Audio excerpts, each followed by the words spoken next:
Hello, everybody. Ali Duzette here, and today we have a special treat because everybody has a special treat coming up on Monday. And so Naomi Fox Reyna asked if she could come on my channel and talk about this, and I had not even known what was exactly going on. But just now we looked at these charts, and I said, "Oh my gosh."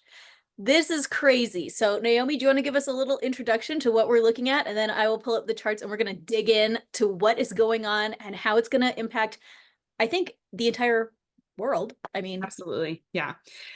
Yes. And I'm so excited for our conversation because these global events, anytime we have a full moon, a new moon, these are times when we're all collectively going through such a similar energy. And this particular upcoming full moon in Aquarius is a bigger deal. Like all of them are beautiful, all of them have meaning, some more so for certain people than others, but on a collective level, this is huge. And we'll also talk about how to tell if this particular full moon is even more impactful for you as an individual and like what to look for in your chart so you can know like, are you just having the collective experience that's already going to be very intense, or are you having an additional on top of that experience that either makes it easier or harder? So we have the full moon on Monday, August 19th. And so the sun is in Leo and the moon is in Aquarius, because with all full moons, we always have an exact opposition of the sun and moon. That's what makes it the fullness of the moon. So yeah, thank you so much for pulling up this chart, Ali. yeah, this is the sun, guys, over here, boop, boop.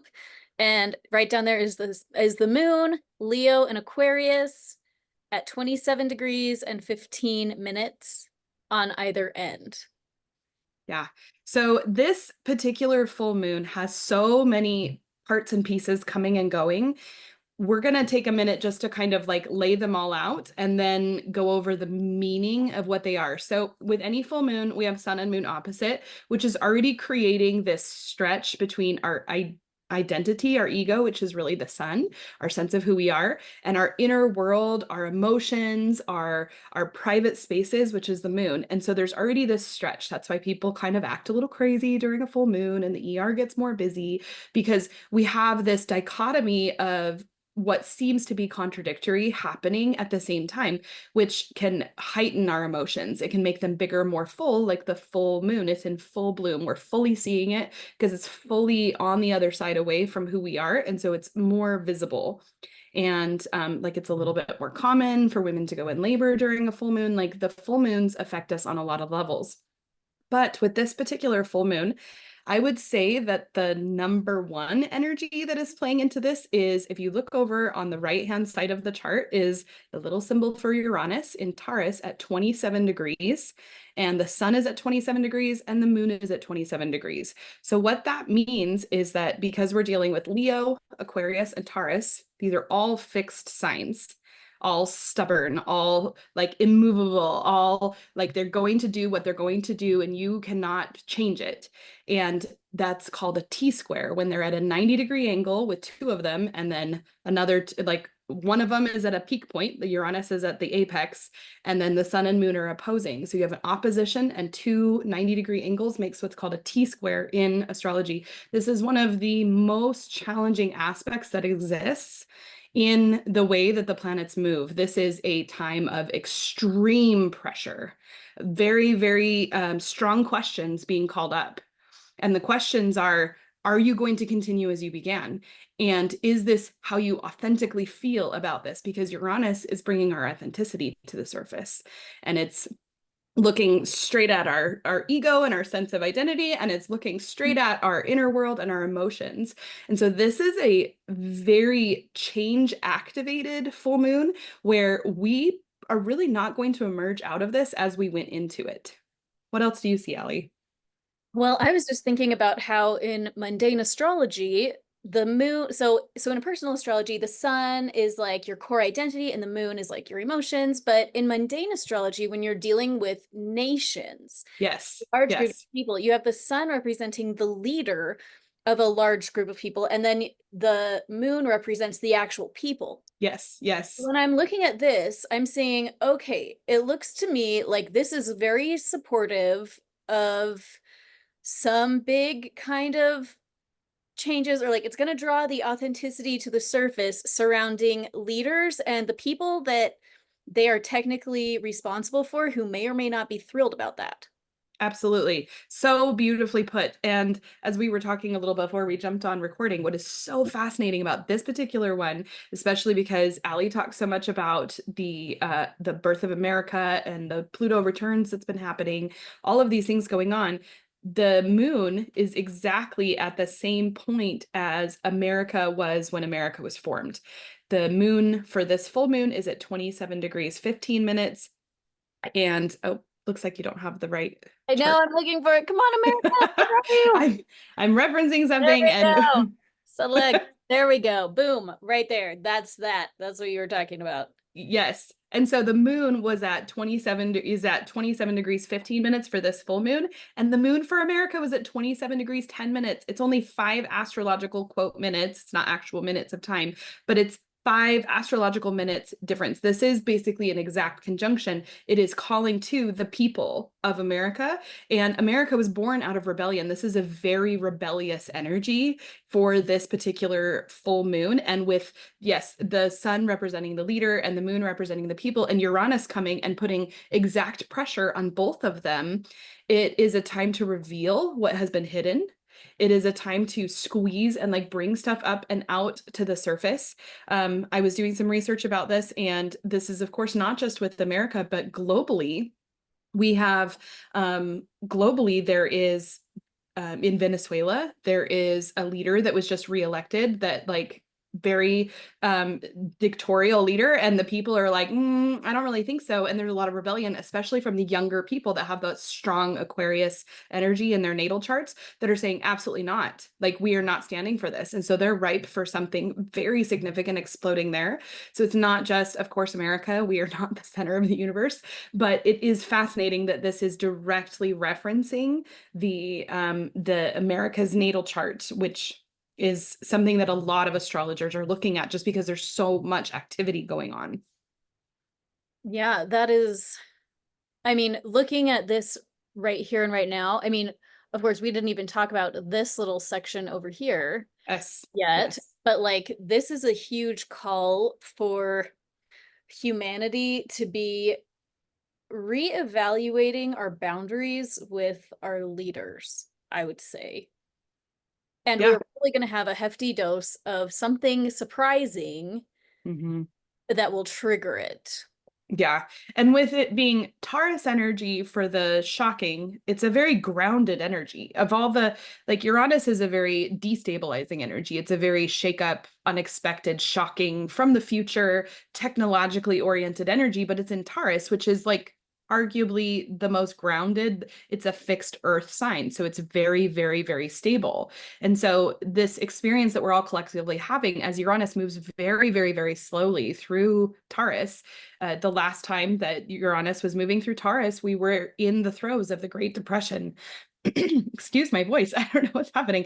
And so we were in the throes of the Great Depression with that. And then, as we were talking as well, the last time that Uranus was at 27 degrees of Taurus was late 1941, early 1942, which is when the US entered World War II. And so this particular energy of this stable energy of Taurus being shaken up and being activated is really powerful. Plus, we a few weeks ago we had that really, really intense conjunction with Mars and Uranus and Algol, which is a fixed star, which refers to the decapitation, just complete violence and very intense energies involving the head. And there was, at that same exact weekend, an assassination attempt on President Donald Trump. And so we had that energy. And Uranus is still conjunct Algol. That wasn't like a weekend energy. Algol is at 26 degrees, 10 minutes. And the orb is what it's called, like how far away something can get from it and still be impacting the energy, is a 2 degree and 10-minute orb. So we're extremely still well within that orb of Uranus, still kind of shaking hands and having its acquaintance energy and all of that with Algol. And so Uranus being such an outer planet, these transits that develop These are more what we call soul growth lessons because they take months and months or even years of time of perfecting that energy. It's not like the sun and the moon that just kind of whiz around pretty quickly. But Uranus has been sitting in this space for quite a while. Yeah. Wow. Well, and I think, thank you for mentioning that, because I think it's important to realize, like, will some shocking event take place on Monday? I would actually think that probably for many of us in our personal lives, there may be some kind of something, but will we see a huge disaster on the national scene or on the global scene? Maybe, maybe not, but we're playing with the long game. Yes, What very we're much. doing Yeah. is, like, we're having this little reset in that moment with this. I'm like pointing at it, but you can't see. But these moons right here, this is a big reset. And we're going to be seeing the impacts of this playing out over time, which I have two quick thoughts about that. First off, I wanted to mention to everybody that full moons, so you get a full moon in every sign every year, and sometimes two depending on the movement of the sun and the moon, but where in that sign the full moon takes place is going to be different every year. So you get like one and maybe two full moons in Aquarius every year, but the last time that we would have had one at 27 degrees of Aquarius, that's not like, it's been a while. It's been like a long while. It is not, this is a notable conjunction, you Yeah, know? for sure. Yeah, Uh, this is not regular. Very, very excellent point. yeah, just to be clear, because we have full moons all the time, and so but this one really is pretty unusual, especially in the context of the globe's primary superpower, right? Yeah. The other thought that I had is that this is our last full moon before our next series of eclipses. Okay, so we had our big eclipse moment in April. Well, we have another one coming up on September 17th. Well, it Mhm. depends on where you are, what time zone, September 17th or September 18th, because it's like, right on the date line, basically, depending. But this is a final full moon trigger on everyone in the whole world, but also especially America, the global superpower. And this is our like big final thing before our next series of eclipses, which just seems really, really notable to me, especially because we're having three eclipses. Um, kind of. We're having a partial lunar eclipse on September 17th, a solar eclipse on October the 2nd, and then a super almost lunar eclipse, which will not be a true one, but it will be like so close on October 17th. And all of that is mere weeks away from Election Day. Yeah, So this just to add to how interesting and unique this full moon is going to be for everybody. I mean, I think those are things just to have boiling in the back of your mind, I guess. for sure. Absolutely. I love it. I want to be sure to cover a couple of the other things that are going on that are not necessarily directly like involving the sun and the moon. But we have Venus is at 18 degrees, and she has just recently, like the hours before this, was exactly opposing Saturn at 17 degrees of Pisces. So just a little bit before this, she was at 17 degrees, 28 minutes, and there was an exact opposition. This energy is still considered an exact opposition. Well, just about a half a degree away from being exact. So it's a very strong opposition with Venus and Saturn. And then, as if that wasn't enough fun, we have Mars up in Gemini at 19 degrees that is also creating a T-square. It's not quite as exact as the sun and moon and Uranus, but this is still another T-square. So we have a fixed T-square because of the sun and the moon and Uranus in the fixed signs. And then we have a mutable T-square with Venus and Mars and Saturn. And what this is we have masculine and feminine energies in a tension with each other because masculine is Mars and feminine is Venus. And then we have Saturn, which is like a reckoning of sorts. It's the teacher, it's the did you do all your chores? Have you followed the order that you agreed to? Are you in integrity? How's your karma? How's the timing of this? And it can feel like a very harsh energy. It's not harsh, but it feels harsh when we want to move forward, when we want to do it our way, when we want to skip steps. And so Venus is having this, she's just on the other side of it. So she's just had this moment to pause and go, is this what I want? Is the relationship I'm in the way that I want it to be? And so all of this is culminating and blooming at the time of this full moon. She's reevaluating a lot because she just had this quote conversation with Saturn as she was just opposing Saturn hours before this. And she's now thinking like, is this going to serve me? Do I want to choose a different path? And with Mars in the mix, there's a lot of fuel to this. There's a lot of intensity. There's a lot of tension of just do it, just dive in, just make a choice, just jump, especially because Mars was just barely conjunct Jupiter days before this. It was on Wednesday that Mars and Jupiter were exactly conjunct, creating this ignition point and this fueling and this moving forward. And so a mutable T square is more like a dance. It's more like things just kind of flowing and always moving. It's not quite as intense as a fixed T square, but it is a you're not going to come out of this the way that you entered. So we have that coming and going in multiple areas. Oh my goodness. I was just thinking, you said it's not as bad as that, but for people with only mutable signs in their chart, I would say that's like my big butt kicker right now. And my Mm-hmm. chart is like 90% mutable, like almost everything I got is Yes. mutable thing. And I'm like, Yes. oh, I feel this really much. But if you have a really fixed sign energy, then you're gonna feel that one a lot more. And I've actually got both. So if you have anything at the mutable signs around the 16 to 19 degree, 20 degrees, if you're anywhere, and that mutable signs is going to be the Gemini, Virgo, Sagittarius, and Pisces. So if you have anything in your chart at all, especially a personal planet, a more core planet in that 16 degree to 20 degree range, you're going to really be feeling this particular T square extra pronounced. And then if you have anything in your chart in the fixed signs, which is going to be Taurus, Leo, Scorpio, and Aquarius at about 24 degrees, because this is so strong, maybe 25 degrees until 29 degrees. If you have anything in that range, that is going to be heavily activated during this full moon. Fun fact, I have my natal Uranus is at 26.5 degrees of Scorpio. So I am right in the middle of my Uranus opposition, which is a once in a lifetime transit. And this is like bam, like lighting it all up. And while I have I'm a Virgo moon and I'm a Sagittarius, my mutable placements aren't quite being as activated by this particular T square because they're just really early or really late in the sign. And so it's not quite at this exact point. But yeah, that T square with the sun and moon and Uranus is all up in my business. And so I'm like, I am so curious how Monday is going to go for me personally, because this will be 10 out of 10, very impactful with the very on the table thing that I'm dealing with right now. Yeah. Oh my goodness. Ah, okay. So I want to talk about one more thing. Yes. Well, like two more things, but so we have this grand trine happening. Mhm. No, it's pretty loose. You use a much smaller orb for.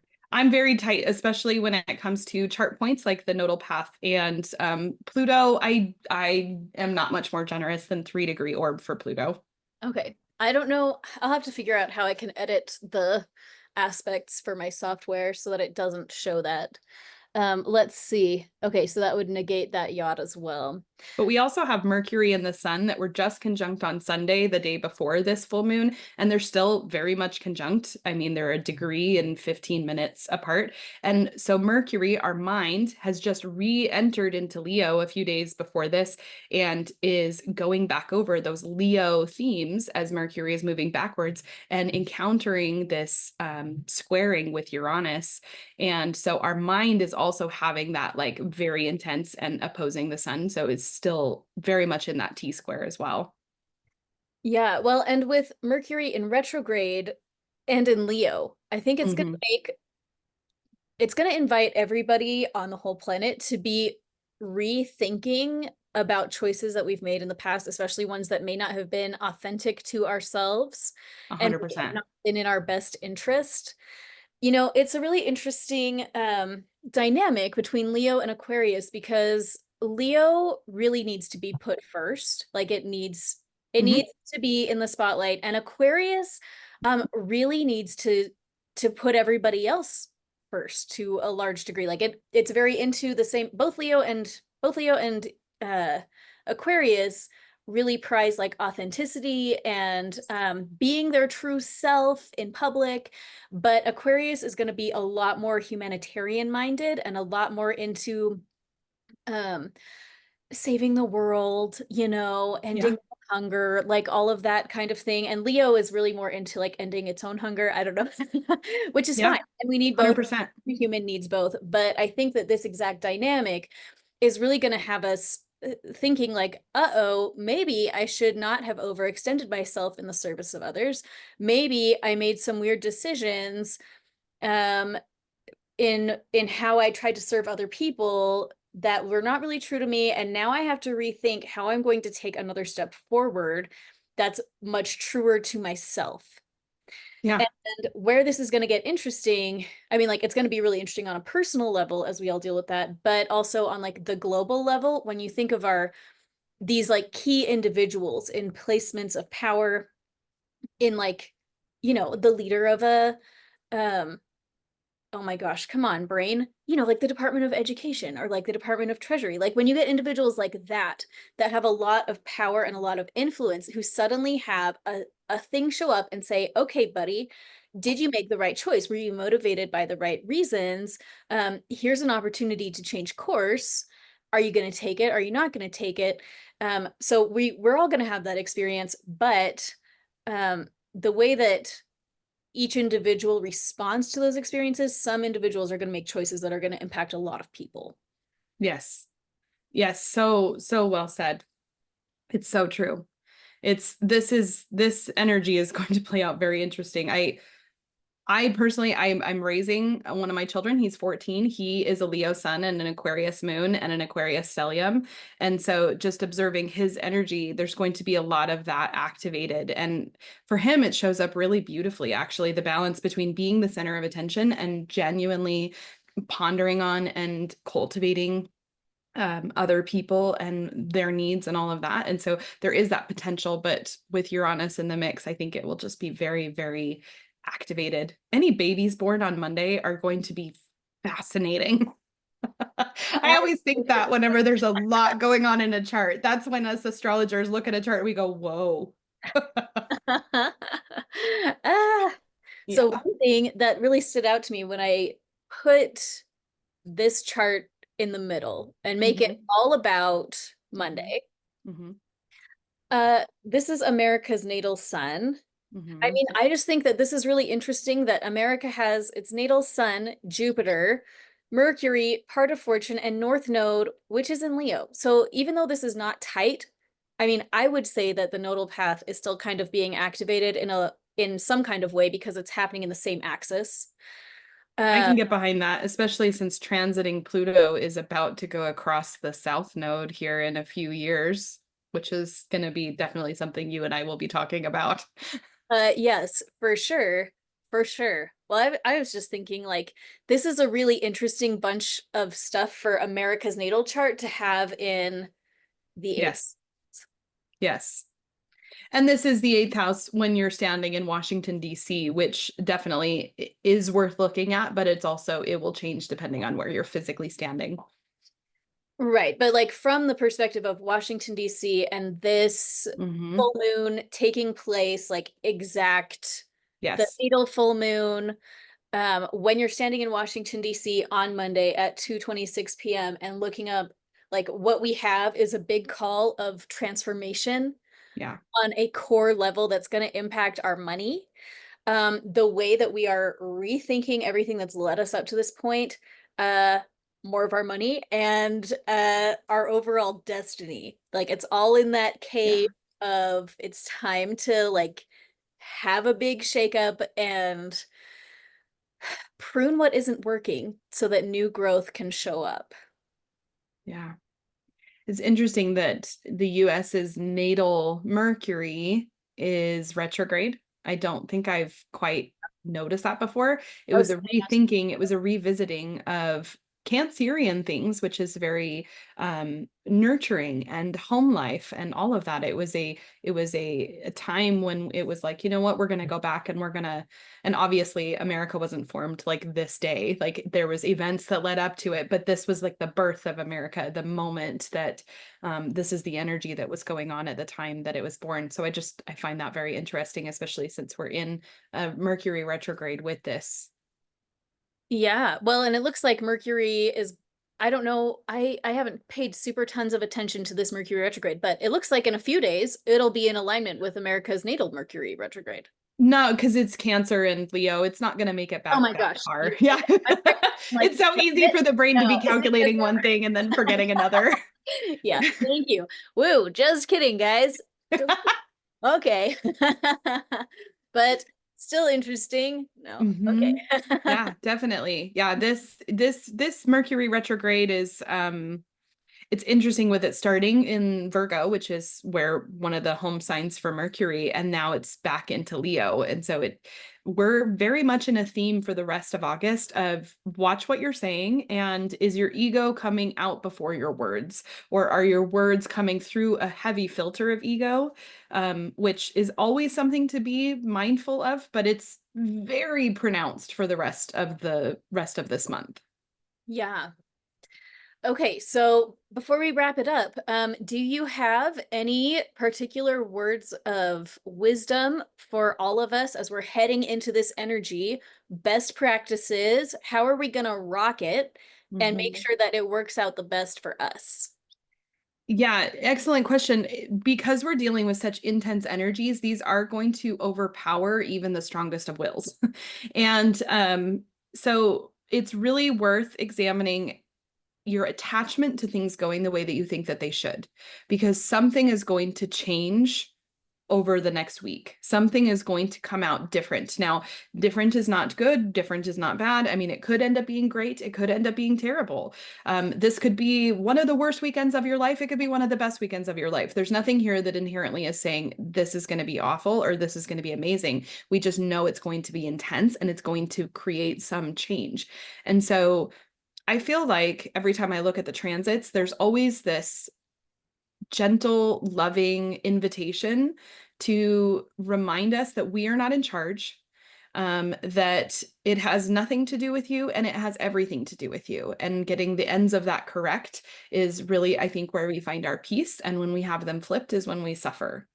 And so this is very much an event of letting go of the wheel, truly like going to God in humility and saying like how, like, I will give this to you, I'm going to sacrifice this, putting things on the altar, being willing to let go of especially the things that we're holding on to the most tightly, and often we don't even know what those are until it's being pried out of our hands. And so just being willing and ready to see that there's probably something that you've been clutching to in your life, that the universe is going to gently say, hey, sweetheart, it's time to let that go because there's better things coming. There's always better things coming.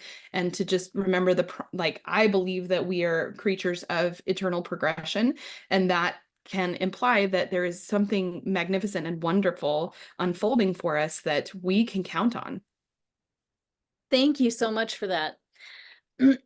I think it's really true that we're gonna have to let go of what we thought we wanted and see what shows up instead. I have to tell a super quick story. Please do. So, so I started high school on my 14th birthday, which at the time I felt like was pretty significant, but I didn't really have a reason to think that because I didn't know anything about astrology, but I was like, this is really important. And I had prayed and prayed that I would be put in all the right classes for that first year of high school. And my schedule was just awful. And I hated it. And they couldn't change it. And I was upset, but I was like, fine, I guess it's God's will for me to have the worst schedule. The next year shows up, my sophomore year, and once again, I pray that I will have exactly the right schedule, and 100% of my friends get put in advanced engineering, a 2-hour class where they all worked on like architecture and stuff like that. And I did not get in, which did not make sense because I certainly qualified for it more than many of my friends that did get in, and I was put in remedial tech. where we had an armed security guard because all of the gang members would play chicken with the bandsaw, which was like very terrifying. Okay. So my schedule that year was also horrific. I was terrified for my life, literally. And it was a disaster. And then the next year I prayed for my schedule to be right again. And once again, it was awful. But that January, I went to church and came home and like felt like I walked into a wall and God said, you have to be graduated in 4 months from now. Like you are going to walk and you are going to BYU and you need to move 2,000 miles away from your parents. And like, you're going to sort this out and you're going to do it right now. And I was like, okay. And I turned around and told my parents I was going to move out, which they were not thrilled about. And when I went to meet with my guidance counselor, it turned out that because of all of these horrific years of remedial tech and all the gang members, and my armed security guard and all of this stuff, like all of that I had to slog through had made it so I had completed all the credit requirements and I was able to graduate. And if I had not done that, if I had gotten into the advanced engineering class, if I had had all of the good classes that I really thought I wanted, I would not have been able to do what had to be done to get out of there in 4 months. And I was talking about this with my son. He just started 8th grade yesterday as of this recording, and his schedule is not what he wanted, but I just had to tell him, like, guess what, sometimes your schedule, like in your perception, your schedule is the worst and you hate it and you're terrified for your life, and sometimes it is the right schedule for you and you just have to trust that you don't know the full story, um because God has a bigger timeline than you. So all of that is kind of like the backstory, because just last night I was having a total breakdown and I was crying and crying and I'm like, I'm gonna cry again. Don't do it, Allie. Cry later. Okay. But I was just crying about the schedule of my current life and a bunch of stuff that's going on that I was like, this is the worst. I was like, God, how, come on. Like, seriously, how come everything is lining up like this when this is the worst? And I felt like God just said, hey, don't you remember? Like, you just gave your son a lecture about how sometimes you need to take remedial tech. And, like, sorry, Allie, like, you're in remedial tech right now, but can you just trust that it's going to be fine? Like, can you just trust that, like, it's all lining up exactly right? And I think that's kind of the big message for all of us right now is like, your schedule, you may not be thrilled with it in this moment, and it may get worse before it gets better. But can we trust that God is just really smarter than us? He just really actually is. And what if it could be safe to trust that even if things feel like they're falling apart, even if they feel like they're the super worst, that actually there is a greater rhyme and reason to it than we comprehend, and we just have to like hang in there. You just got to show up and like build your stupid birdhouse with all the gang members and just hang it, just do it, just get the job done and trust that it's just going to wake up, you're going to wake up one day and things are going to start falling into place. Yeah, so beautiful. Oh, I love it so much. Yes, exactly all of that. And it's all going to work out. Yeah. Well, thank you. Thank you for listening. Thank you guys for being here. Check out Naomi Fox right now. I'll put her links below. She runs illuxology.com. I think it's now lightfilled.co, .co. which is Mm-hmm. awesome. So, okay, I'll need the new links to put Yeah. on there. But she teaches astrology and human design, and you can get a free birth chart run at her site. So then you can, what it will show up with a list of all of your placements, your planet placements. So you can say, oh, I have Venus in Sagittarius. And you might not know what that means, but you can Google it. And Mm-hmm. then you can know, like, she said everything in Sagittarius in this area is going to get triggered by that T square. Mm-hmm. So that will be very helpful to you. And she's also on Facebook. And her group, Lightfield Astrology and Human Design, is so good and everyone loves it. And everyone's learning a whole lot in there and it's really good. So thank you again, Naomi. And hang in there, guys. We're in for it, but it's going to be fun.